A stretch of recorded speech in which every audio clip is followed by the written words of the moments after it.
Fond farewell, football's Asian Cup says goodbye to its most passionate fans.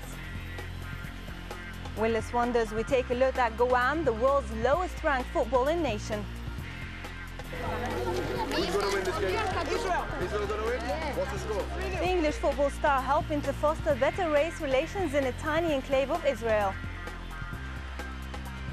And the IOC president talks to Sportsworld about drugs, child labor and modern art.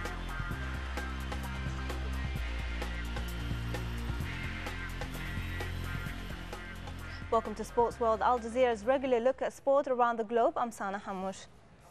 With football's Asian Cup getting down to the business end, the organisers will begin to assess how successful the tournament has been. Staging the event in 4 different nations was a huge gamble, and most matches have struggled to attract decent crowds. But Indonesia was the shining light, and as Wayne Hay found out, the fans came out in huge numbers.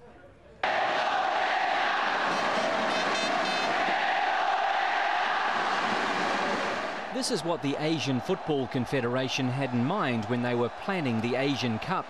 Full houses, passionate fans.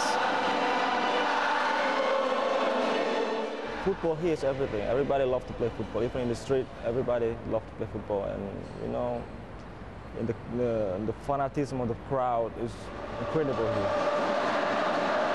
Sadly, Jakarta's massive Gelora Bung Karno Stadium, which will also host the final, has been the exception to the rule. Asian Cup centres such as Kuala Lumpur and Bangkok have really failed to capture the imagination of the public. The same can't be said for Jakarta. The Indonesians have really got behind this tournament, and in particular, their team. Indonesia is the best! The team became the hottest ticket in town, especially for those who didn't even have one.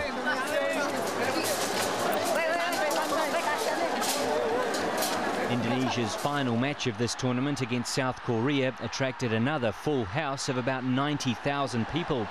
They came because their team was still alive, footing it with some of the more fancied teams in Asia, and still in with a chance of making the quarterfinals. That's a very, very big step for us, you know. Now we can feel that we are equal against a team like Saudi or South Korea. But they also came because their team plays an attractive, fast brand of football. The fans and the players hope this tournament will provide the sport in Indonesia with the boost it needed. Hopefully in the future that we can be more professional, we can be more maybe you can say that is the beginning of the professional era in Indonesia. And hopefully, because you know many people say that Indonesia have many talents, good talents, but the problem is that we cannot make use of that.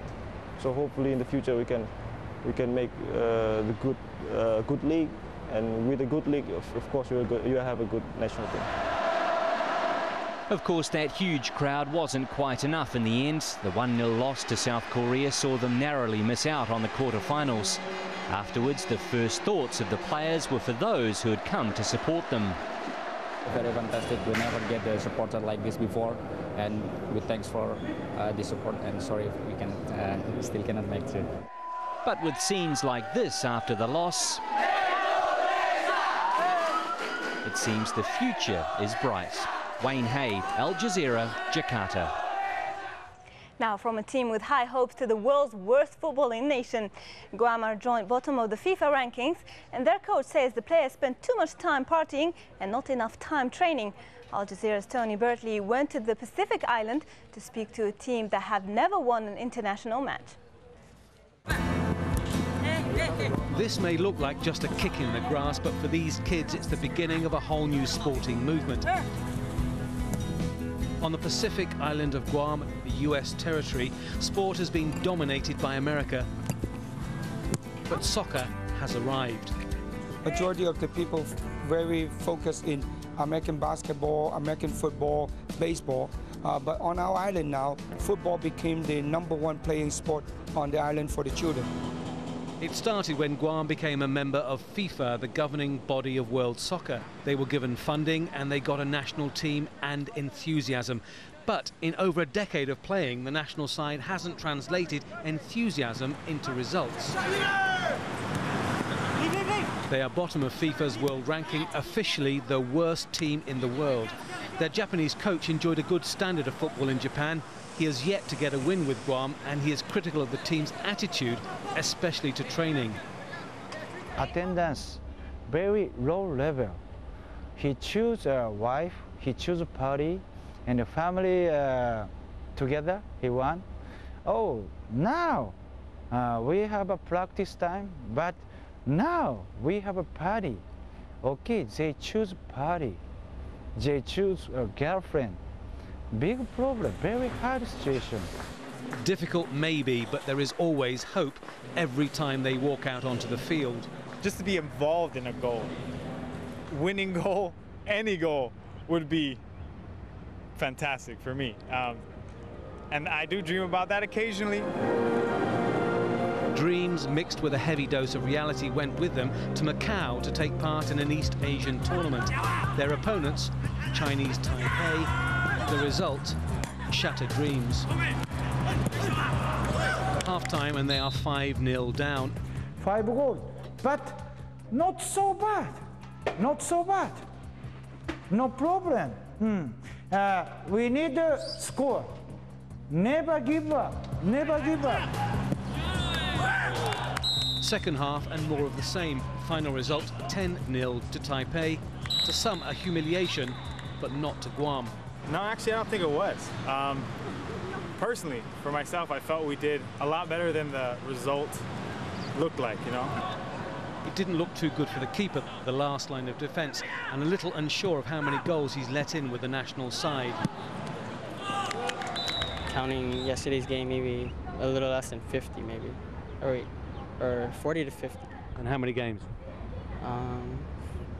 Maybe five games. Yeah. But do you ever want to give up because you think, well, what's the point of this? I mean, No, never want to give up. Guam is a tiny, laid-back Pacific island with a small population. In skill, they're nothing compared to the likes of Brazil, Germany and Italy, countries used to success. In character, they are way ahead, but that first win would be something special.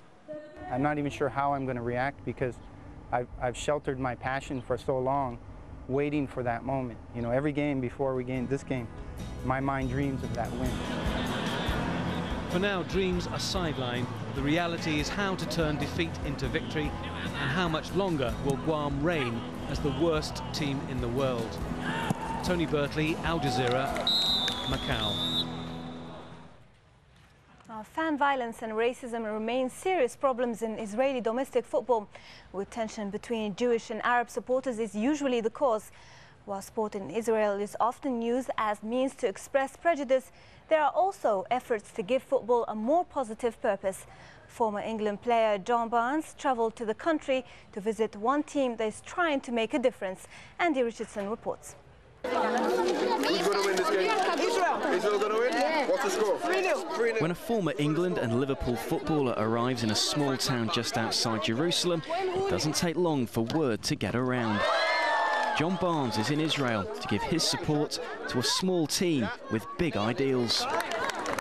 Abu Ghosh Mevaserat is the only professional mixed Jewish-Arab club in Israel. The sides from the Arab town of Abu Ghosh and its Jewish neighbour Mevaserat were merged into one united team 3 years ago.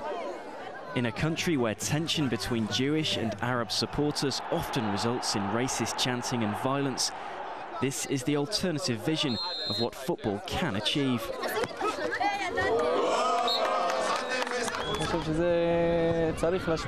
We have a family atmosphere here, with no differences between the players. I'm an Arab, but I knew Oz, who's Jewish, even before we met here. We're brothers, and what hurts him hurts me. What makes him happy makes me happy as well. Since his retirement from playing, Barnes has backed football projects in some of the world's worst areas of conflict. He's in no doubt as to the game's potential to heal. I don't know if you remember the genocide in Rwanda in 1994 where Hutu and Tutsis were killing each other, and I went there to promote peace and reconciliation through football, and that Hutu and Tutsi kids are playing together. So I mean, if you could organize reconciliation in a region like that, you can do it anywhere. Despite being arguably the most talented player of his generation in English football, John Barnes was still on the receiving end of considerable racist abuse throughout his career. That he prospered regardless is an example he hopes can inspire footballers in Israel. Here we didn't have that political dynamic in England. It was just a very simple racism, whereas here it's a little bit more complicated. So while, you know, we are given the Kick It Out England campaign will lend their expertise in terms of logistically how to put it together, obviously it's going to be much more difficult and complicated to do it here. Many of those problems have been experienced by Abbas Swan, one of the best known current Arab-Israeli footballers. After scoring a crucial World Cup qualifying goal for Israel against Ireland in 2005, he became a hero to many in the country. But because Swan is an Arab, he can still be the victim of racist abuse when he plays for his club. Footballers can be positive role models. If we're able to unite against extreme ideologies, we'll have done a good job. I personally ignore any racism on the pitch, but this is not enough. We have to try harder to stop it happening in the first place.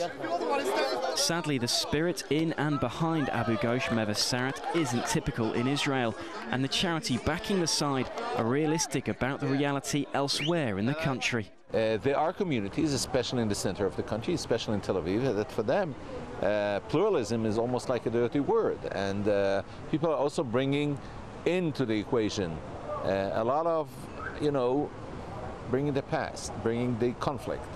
It's very difficult. So this is why sports is an immediate vehicle to create an encounter between the two parties, and I personally believe that this is a beginning. Sport isn't capable of producing simple solutions to a country's problems, and often it can be used to compound rather than fight discrimination. But just as it is here, sport can also set an inspiring example. Andy Richardson, Al Jazeera, Israel.